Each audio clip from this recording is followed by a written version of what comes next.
Hello everyone, welcome to another episode of ArchiSessions where we talk anything and everything architecture. For today's episode, we are joined by a very special person. She is a graduate of BS Architecture in Cebu Institute of Technology University here in Cebu City. She is an apprentice of Masong Architectural Services for almost a year now, and she is now the head of our site supervision team. She is the eldest sister of 3 siblings and our future architect. Please help me welcome Clynn Angel Orebia.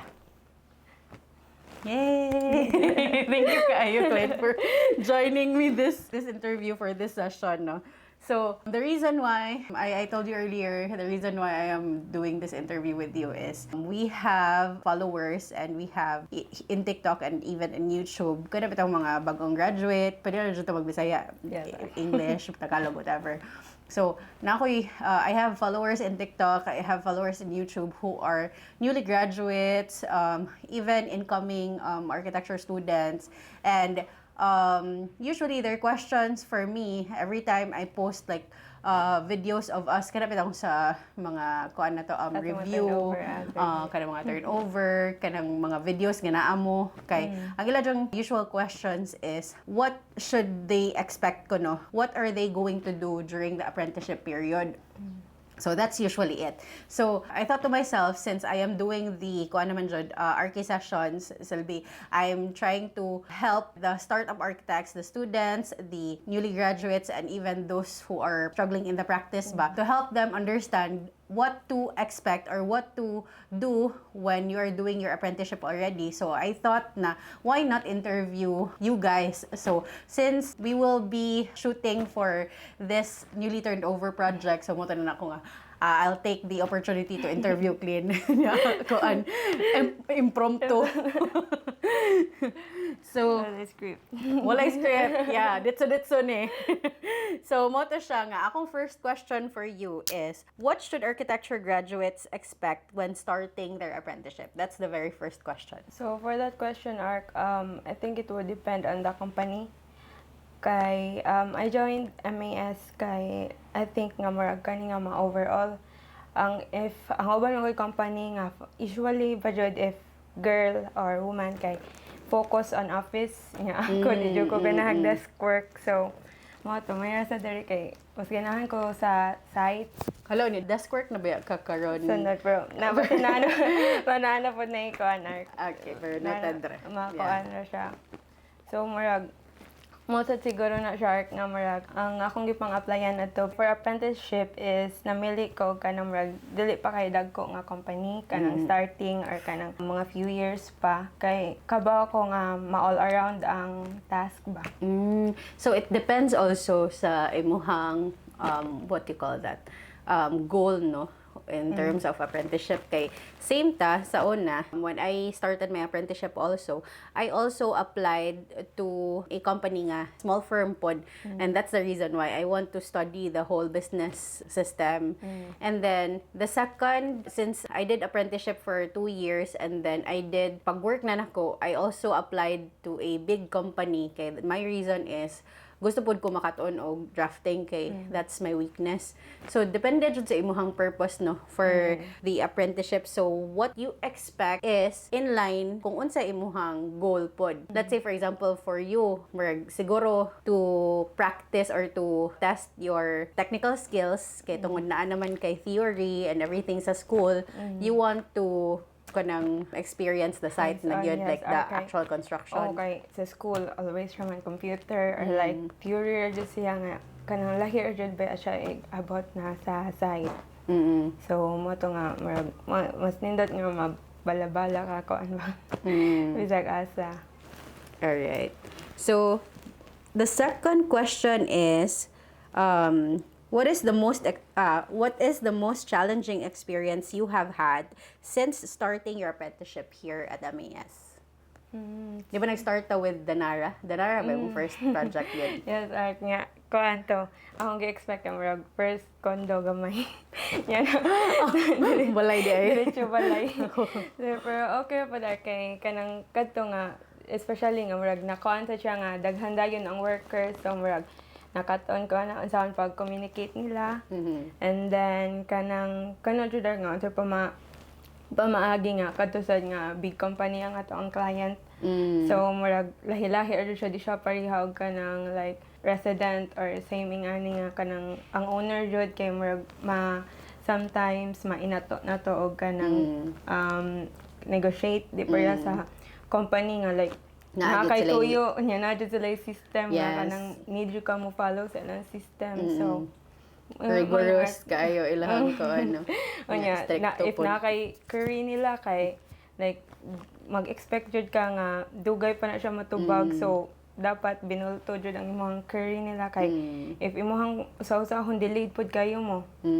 Kay dugay mo jud makakuan kay especially ang ilahang head kay daghan sad kayo og atiman sa dili sad nga kadto ra nga project so mag-wait jud ka nga kuan so dapat usahon jud nimo siya og question nila if na kay tuyo na kay concern. So mo na siya imong pinaka-challenge sa nga na face sa MAS. Wala na kay ma-think nga kanang murag grabe jud or nakahilak jud ka or whatever. Kana ra siguro ang kuan ark magdungan-dungan mag-usab og kuan kay kuan kadto nga murag na loaded mi tanan niya pagkahuman Lately no? Yes ark karon niya lumaloaded tanan niya murag napay site and then napay desk works but may na lang sa niya nabalik na sila Felix so murag makatabang na sila balik katong time nga nag-pause jud sila kay ayon ka nang magtinabangay lang niya kinsay available sa kinsay nasa balay may lihok ani nga na as in. So, just to give you a context, guys, we have a design team from Manila. So, Felix and Mary, hello. So, they are the ones who are doing the drafting, the rendering. Magtatagalog akong konti kasi mga Tagalog sila from Manila nga, di ba? So, they paused working with us for a while because may thesis sila. Kwento nila, no? Kanang defense, yes. Defense and thesis. They're still students, but they did their OJTs with us last year, and then they continued working with us kanang remotely. So, they're helping us with the design works, drafting, and rendering. And then sila Clynn is the all around.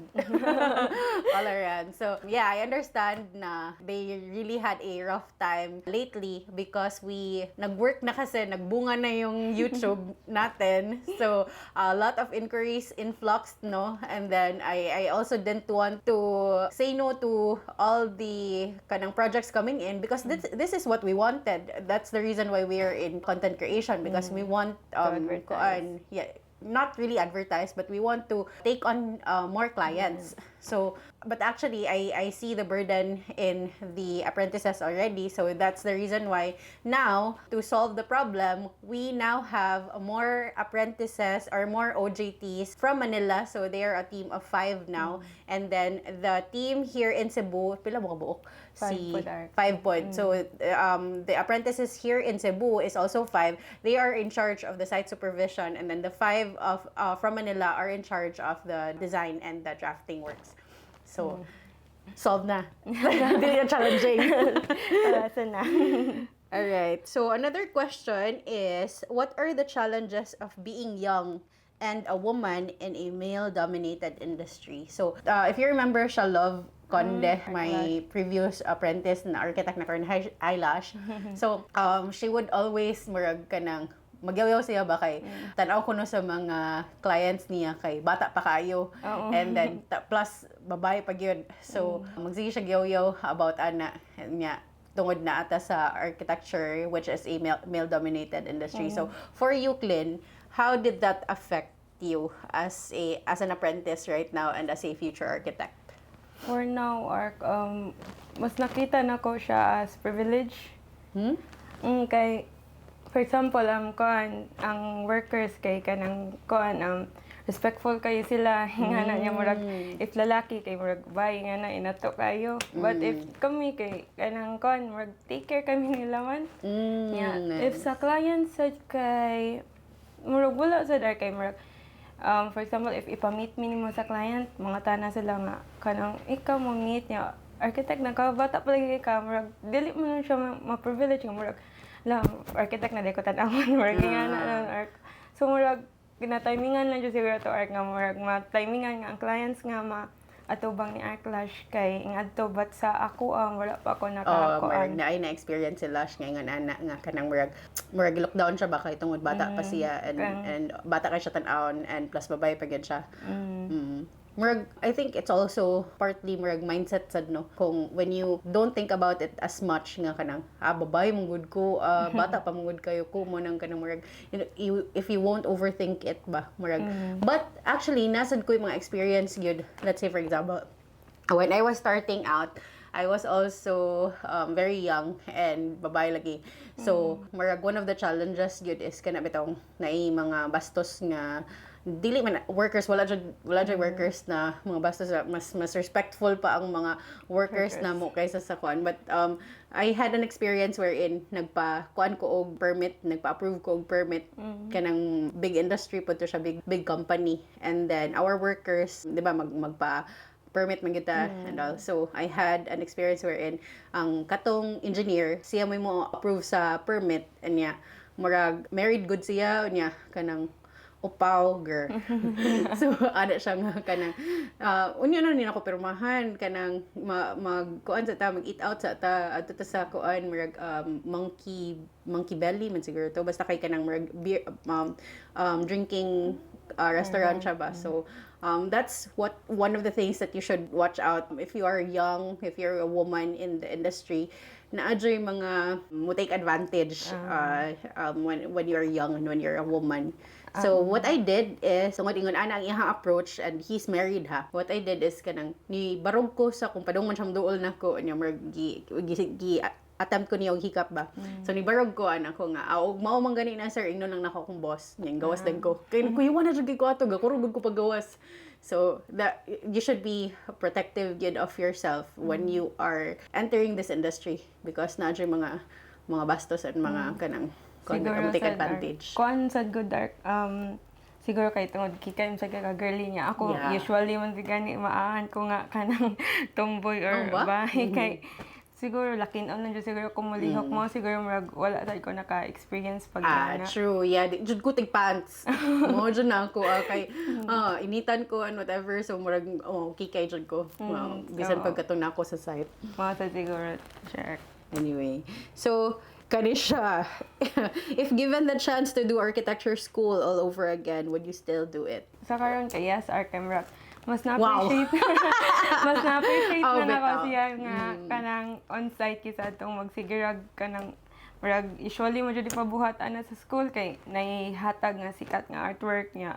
More na sundon karon kay murag real world na jud siya so mas na-experience na murag mas giganahan na naon ko niya compared to before nga murag kapuy ay sige pass og drafting bitaw no murag naka-relate sad ko Clynn kay like karon nga kanang for example magkuan na taog kanang mga rules and regulations makaingon ko usahay nga may pag naminaw ko pag college kay kanang everyday na good nato siya gina practice and gina kanang murag study ba kay for example mo refer ta to kanang laws and regulations like NBC BP 344 mga ina na mag-refer na ta sa mga rules and regulations once mag-design na ta so if ever nagtarong ako sa akong eskwela sa una and naminaw ko and kanang murag mas na-understand bitaw na ko ang rules and regulations not necessarily nga magsihin na kung asa man jud to dapita or like kuan kay na-understand naman nimo so yeah bitaw if mas ma-absorb naman sa good siya if nakita nimo siya real time compared sa sige lang ka memorize doon so murag mas ma-appreciate na nimo kay nakita na nimo ay mao din ang kuan jud mao din ka mo gikatunan before nga wala lang na retain kay syempre fast paced ang school so ma-kuan jud siya. Unsa may gimingawan nimo sa school? Pila na kay years? 1 year no since you graduated? Oh, 1 year. 1 year. Pag June 8. Pag-uhay pa. Unsa may gimingawan nimo pag maayo sa school? Kana siguro magkuan kanang mga magdungan mag-struggle tanan. Lingaw kay mag-relate. Lingaw siya tan-awon nga gubot. Na, kuan ba mo ka-experience mo like kanang pila ka days ng walay tulog tungod sa mga plates? Labi na katong sa thesis art niya. Dili pa jud ko hingapi. So like ni-try ko kay mo ana sila nga effective ang kape. Yan ni-try ko sa kanang pick up nga kape niya. pagkahuman murag almost 2 days jud ko na wala nakasleep. Oh my gosh. Okay, ma-try kog piyong, murag makapiyong ra mga 1 hour nya. Makamata ra jud ko dayon. Hala. Yan na murag Kabihag, ay, kay tungod, murag, Di kuan pa ba mag, kuanan sa di ka anad cafe? sa caffeine. That's why they, bitaw.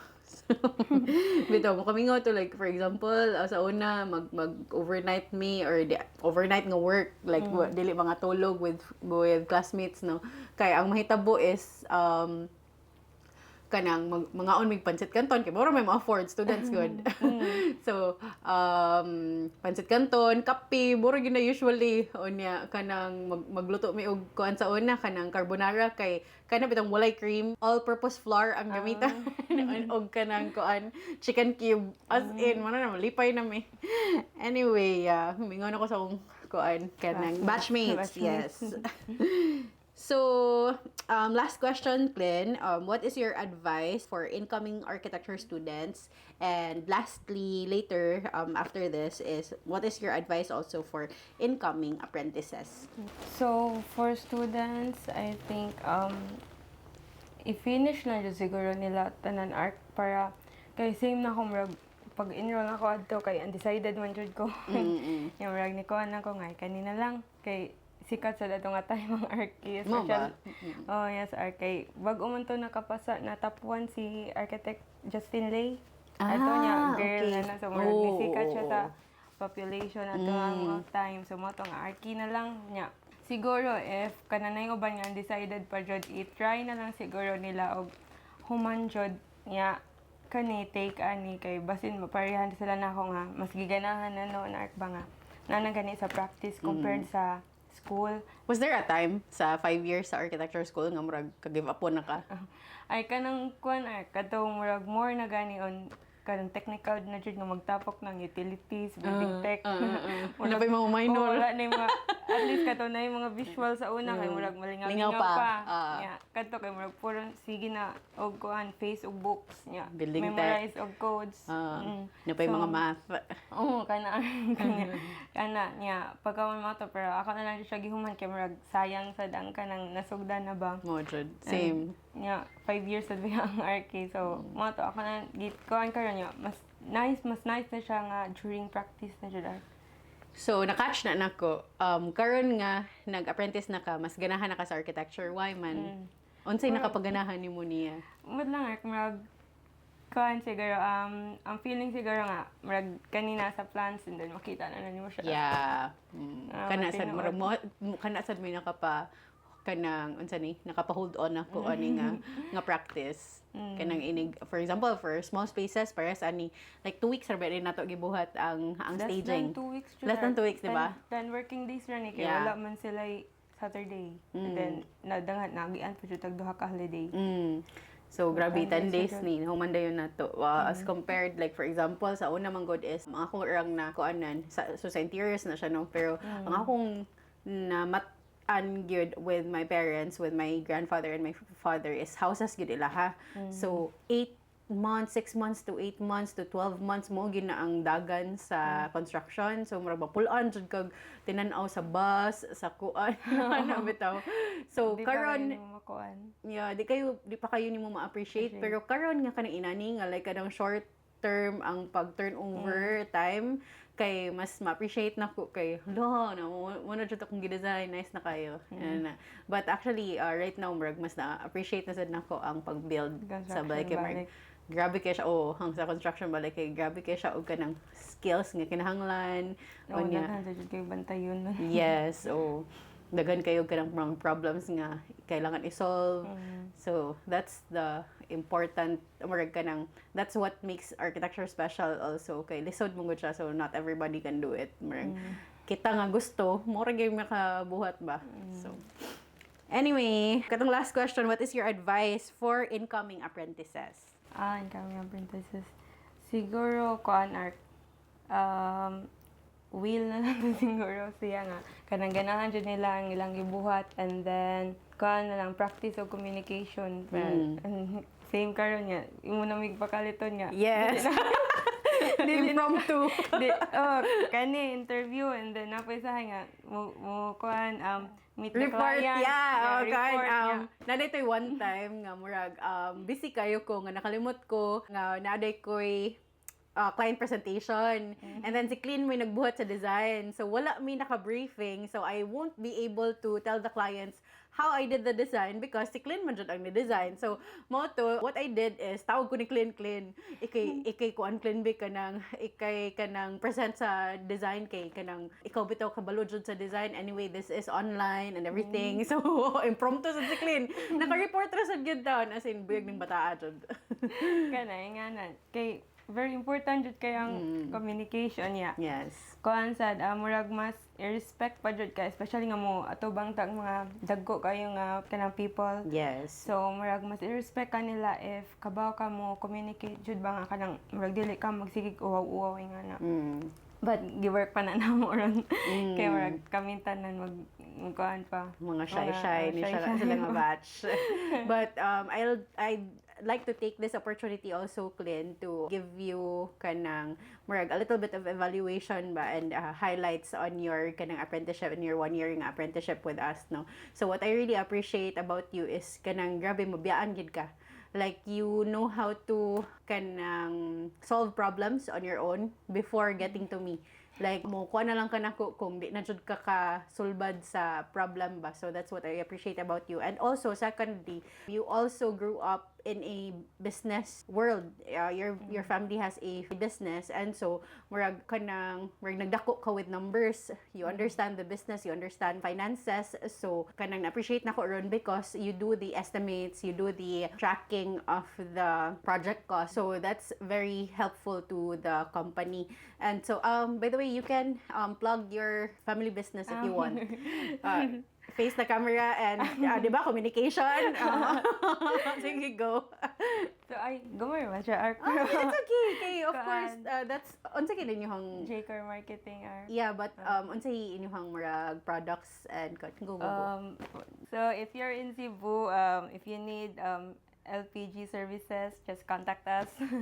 J-Car Marketing, and then we not also just have, not just LPG. They also have we also have construction materials, and we also have a bake shop in Inayawan. Yeah, so Clynn really grew up doing business ba with her parents and with her family. So mo nang kanang even herself na siya yung mga kanang ginagmay na business. So she really understands numbers. So that's what I appreciate about Clynn. And also she's very responsible. That's the reason why she is now the head of our supervision team, site supervision team, and she's handling 4 other apprentices. 4 ba? Yeah, 5. four 4 other apprentices. So yeah, any last words? Grabe sa last words. Last advice or last kanang what you want to tell those who are starting out, those who are struggling right now with architecture school, those who are newly graduates who are kana bitaw murag blanco pa sila. So graduate ako, so what's next? Murag na bitaw nga feeling. So what do you want to tell them in line with where you are right now na in your apprenticeship? Siguro overwhelming mo jud kayo ang atong field, so learn how to pause lang and then kanang appreciate your privileges. Yeah, for example, karon murag na natay phone, so ing ana nga if client meeting dili jud nato ma-absorb tanan, so kanang record para na and then take down notes para matiman-an tanan, and then lang sad siguro be a team player kay ang ato ang field is dili siya ay one-man job man. So need jud ka mo communicate with the workers, the admin or the clients ingana. Yeah, also use your calendar. Yes, okay, very important mga turnover dates, turnover schedule. dates. Yeah, very helpful gid ang phone karon. So, thank you so much, Clynn, for doing this interview with me, even if it's kanang impromptu. And I hope you guys out there who are watching this video got something from this interview. And also those who are in TikTok live, I hope you got something from this interview. Hope some of your questions has been answered. Kay ako na yung nagbuot-buot sa mga questions for you. So, thank you so much, Clynn, for doing this interview with me, and I hope you will be able to thrive. You're thriving in kanang your apprenticeship, and I am looking forward for you to becoming our next architect. Nakamark soon. Yay. There you have it. Thank you so much for watching, and I'll see you in my next...